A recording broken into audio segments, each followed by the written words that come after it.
La petite amie fantôme de mon frère. Le déménagement, qui marquait le début d'une nouvelle vie pour notre famille, a malheureusement été le prélude à une tragédie dévastatrice qui nous a profondément affectés. Une histoire poignante dont le destin de mon frère a été le point central. Il a été envoûté par une jeune fille mystérieuse, ce qui a entraîné sa chute inéluctable.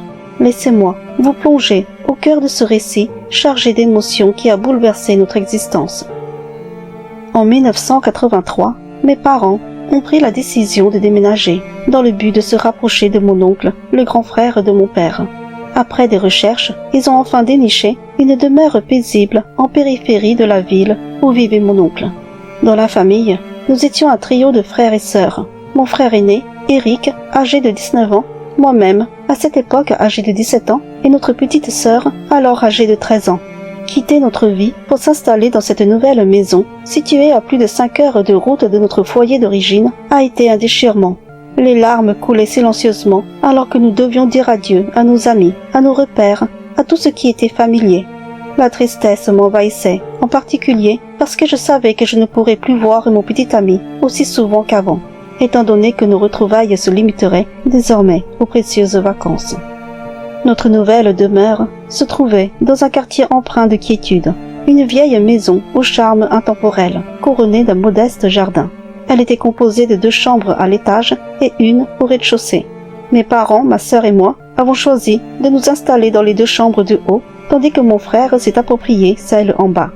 En face de notre maison, de l'autre côté de la rue, s'étendait un petit terrain abandonné, suivi d'une lisière boisée et d'une forêt dense. Pourtant, un imposant panneau ornait son entrée, martelant l'interdiction formelle d'y pénétrer. Un mince grillage d'à peine 60 cm de hauteur enserrait le tout. Notre curiosité et notre intrigue s'étaient éveillées, mais mon père, dans un ton empreint de sérieux, nous enjoignit solennellement de ne jamais franchir cette frontière. Un mélange d'excitation et de réserve emplissait notre cœur à chaque regard que nous portions sur ce terrain mystérieux. Les premiers jours de notre installation se sont déroulés sans accroc, mais un sentiment d'ennui persistant nous envahissait. Puis, un jour, alors que je me tenais devant notre nouvelle demeure, mon frère m'a rejoint, l'air déterminé, et m'a chuchoté. « J'ai vraiment envie de partir à l'aventure de l'autre côté. » Une bouffée d'anxiété m'a traversé alors que je lui rappelais fermement. « Arrête, tu sais bien que c'est interdit. » Cependant, mon frère a partagé un secret avec moi. « Tu sais, ils n'ont mis qu'une simple pancarte d'interdiction, mais la nuit, j'entends des voix, des gens qui semblent faire la fête de l'autre côté de la lisière, dans le bois. » Ma réaction a été immédiate. Il n'y a rien là-bas, pas de maison. Au-delà de la lisière, c'est juste une étendue de forêt. Arrête de raconter des histoires. Personne ne vit dans la forêt. D'un air grave, mon frère a pris la parole. Écoute-moi, sérieusement, je ne mens pas. J'ai clairement entendu des voix émanant de cet endroit. N'as-tu jamais eu l'envie de jeter un coup d'œil, ne serait-ce qu'une fois? Qui sait ce qui pourrait être caché là-bas? Malgré l'insistance de mon frère, j'ai réaffirmé mon refus catégorique. Je ne briserai pas cette interdiction. Je ne franchirai jamais la frontière vers l'inconnu de l'autre côté.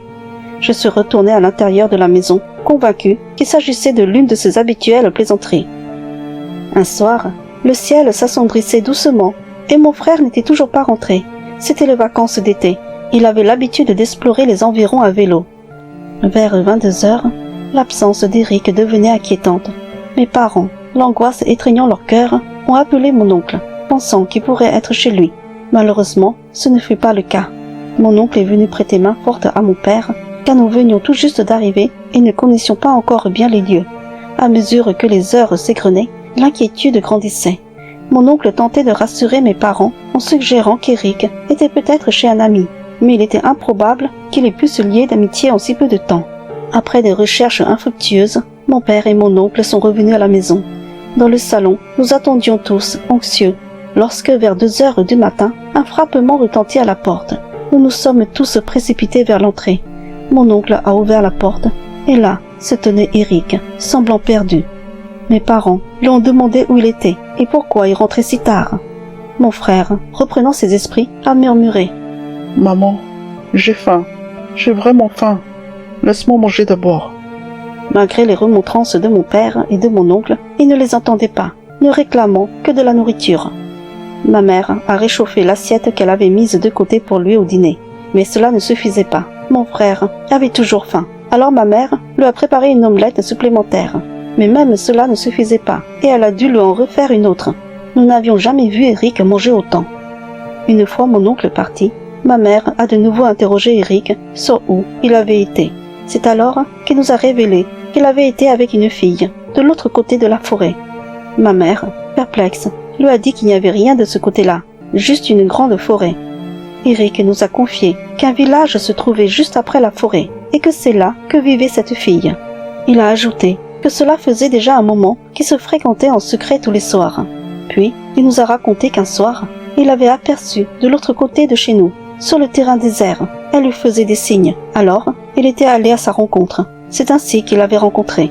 Depuis, ils se voyaient en cachette tous les soirs. Et aujourd'hui, elle avait même invité chez elle et ils avaient dîné ensemble, d'où son retour si tardif. Ma mère, intriguée, continuait de lui poser des questions. Mais Eric, épuisé, a mis fin à cet interrogatoire et s'est retiré dans sa chambre. L'atmosphère était chargée d'une multitude d'émotions mêlant l'inquiétude, la surprise et la curiosité face à cette révélation inattendue. À partir de ce moment-là, chaque soir, mon frère rentrait de plus en plus tard. Les craintes de ma mère ont commencé à s'intensifier, car il semblait toujours rentrer tard.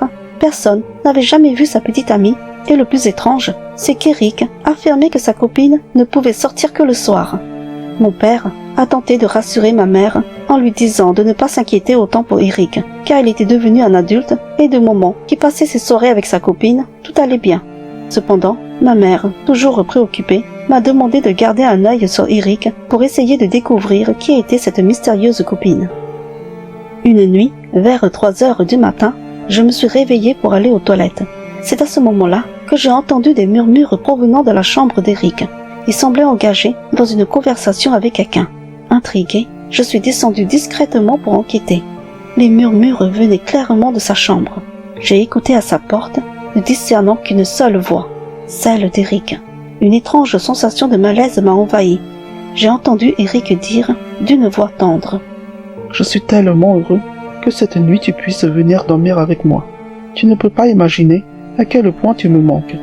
Chaque soir, j'attends avec impatience le moment où je pourrai te retrouver.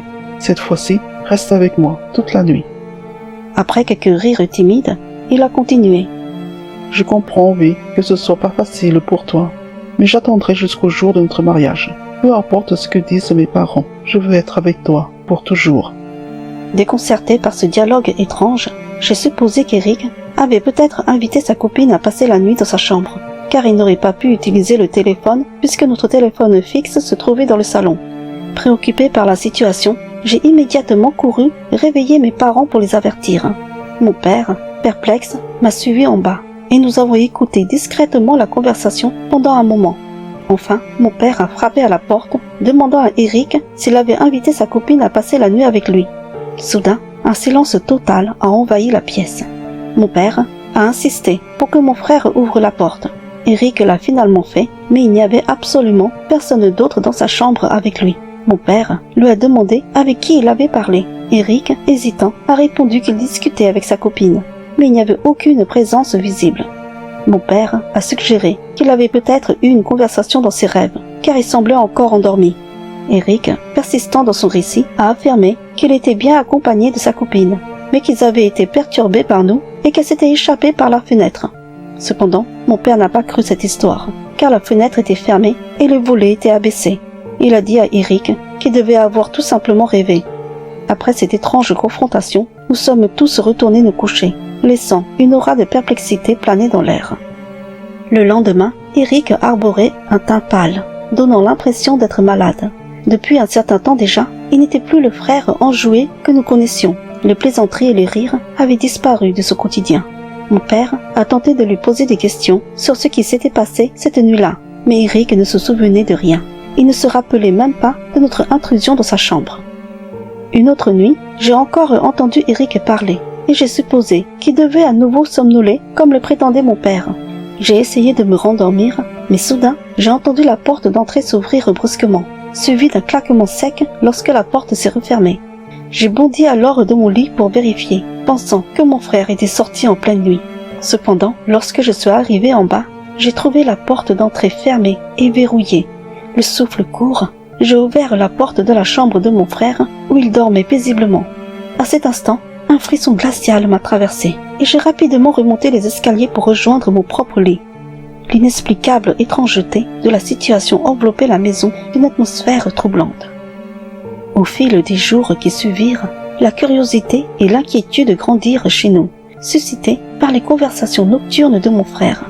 Mon père décida donc de mener un interrogatoire minutieux pour découvrir l'identité de cette mystérieuse copine.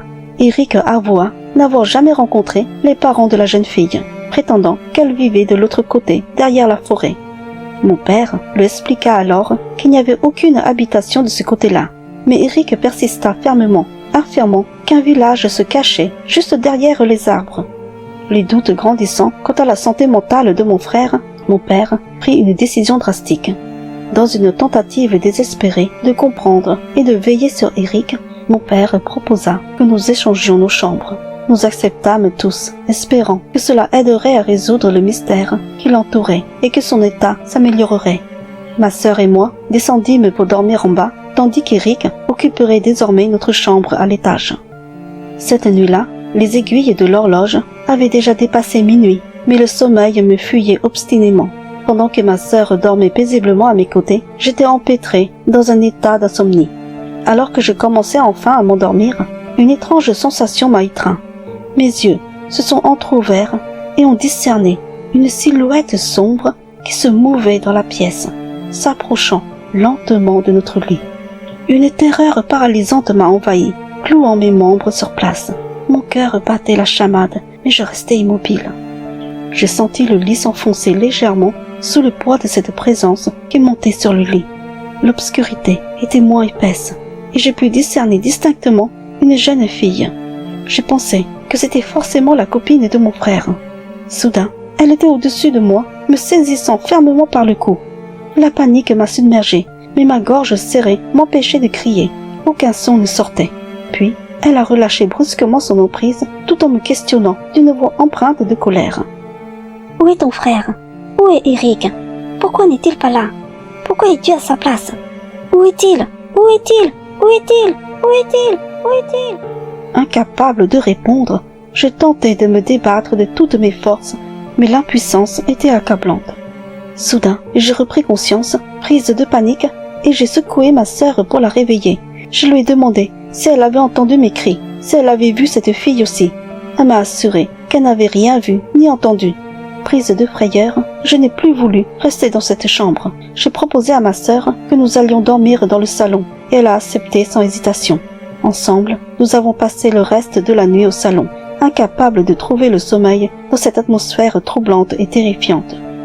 Le lendemain matin, j'ai partagé l'effrayante expérience que j'avais vécue durant la nuit avec mes parents et commençais à soupçonner qu'il se passait quelque chose de sinistre dans cette chambre.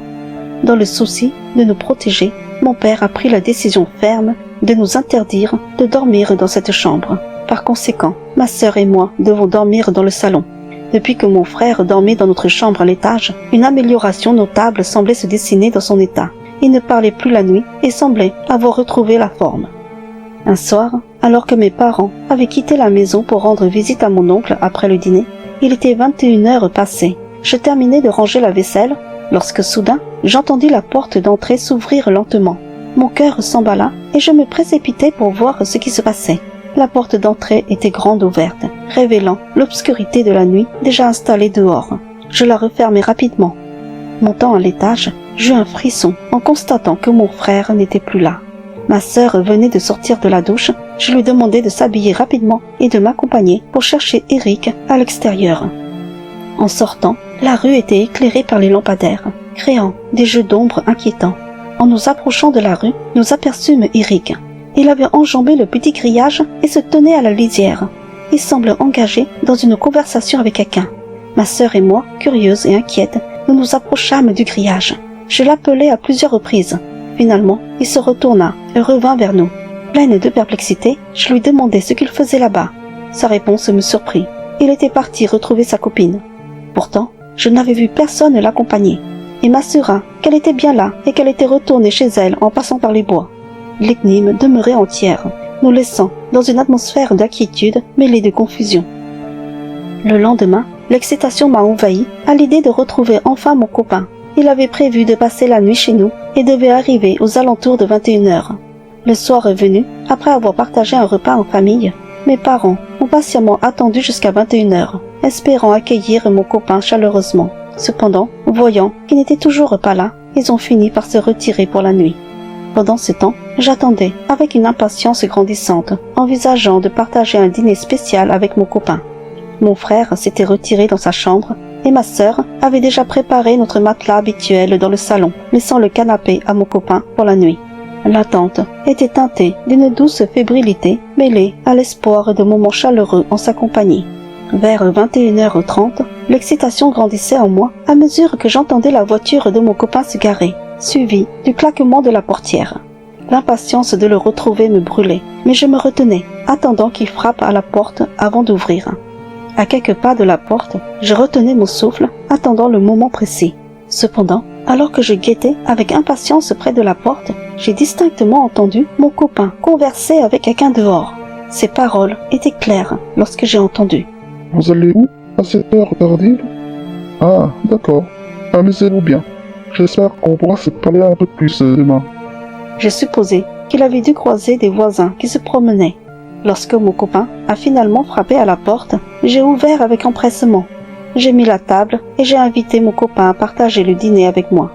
Pendant le repas, j'ai voulu en savoir plus sur la conversation qu'il avait eue en arrivant et m'a alors révélé qu'il avait croisé mon frère et sa copine. Il les avait salués et avait même engagé la conversation en leur demandant où ils se rendaient. Mon frère leur aurait expliqué qu'il partait faire une balade.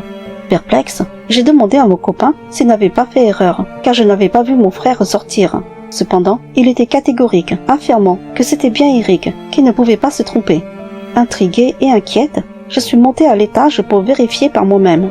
J'ai ouvert la porte de la chambre de mon frère, où je l'ai trouvé endormi paisiblement. Descendant rapidement, j'ai informé mon copain que cela ne pouvait pas être Eric, car il était dans sa chambre, profondément endormi. Mon copain était alors confronté à une confusion profonde, ne sachant plus comment interpréter cette rencontre mystérieuse à l'extérieur. Le lendemain, j'ai passé la journée avec mon copain, tandis que mon frère, visiblement mal au point, préférait rester dans sa chambre la plupart du temps. Lors de notre promenade, mon copain me reconfirma que la veille, il avait bien croisé Eric. Je ne savais plus quoi penser. En fin d'après-midi, mon copain a dû reprendre la route, car il devait travailler le lendemain. Cette nuit-là, une tempête d'une rare violence s'est abattue sur nous, plongeant la maison dans une obscurité totale. Les vents déchaînés ont troublé notre sommeil, secouant la demeure de leur assaut incessant. Au matin, lors du petit déjeuner, une étrange absence a plané autour de la table. Mon frère était absent. C'est alors que ma mère a chargé ma sœur d'aller le réveiller. Quand ma sœur est revenue, avec un visage pâle et une expression inquiète, nous avons compris que quelque chose de terrible s'était produit. Elle n'avait pas réussi à réveiller Eric, et il ne bougeait plus. Dans la panique, mes parents se sont précipités dans la chambre d'Eric, où une tragédie impensable les attendait. Eric ne respirait plus. Il était déjà décédé. Les larmes et le désespoir s'étaient emparés de nous, plongeant notre monde dans une obscurité insondable. La mort d'Eric restait une énigme inexplicable. Nous avons immédiatement contacté mon oncle et les secours, mais ces derniers n'ont pu que constater son décès. Après les funérailles de mon frère, ma mère, en proie à une profonde réflexion sur les étranges événements qui s'étaient succédés, était persuadée que sa copine devait être un esprit maléfique venu emporter Eric. L'idée de demeurer dans cette maison devenait insupportable pour elle. Mon père a donc pris les mesures nécessaires pour nous trouver un nouvel endroit où vivre. Quelque temps après, nous avons commencé à mener des recherches approfondies sur la maison ainsi que sur ce terrain désert, marqué du sceau de l'interdiction. C'est alors que nous avons fait une découverte troublante. Au-delà de la lisière se trouvait un ancien cimetière désaffecté, d'où l'interdiction d'y pénétrer. L'horreur nous a saisis, comprenant que des forces inexpliquées avaient été à l'œuvre dans notre vie, emportant Eric vers un destin obscur. Aujourd'hui, cela fait 40 ans depuis qu'Eric nous a quittés. Mes parents ne sont plus de ce monde non plus. Il ne reste que ma sœur et moi, et malgré les années qui ont passé, cette tragédie continue de nous hanter. nous sommes convaincus que cette mystérieuse jeune fille était un esprit lié à ce cimetière désaffecté. Si seulement mon frère n'avait pas pénétré dans ce lieu interdit. Les regrets nous tourmentent et la présence d'Eric nous manque cruellement. Chaque jour qui passe, nos pensées restent ancrées dans le souvenir de lui jusqu'à aujourd'hui.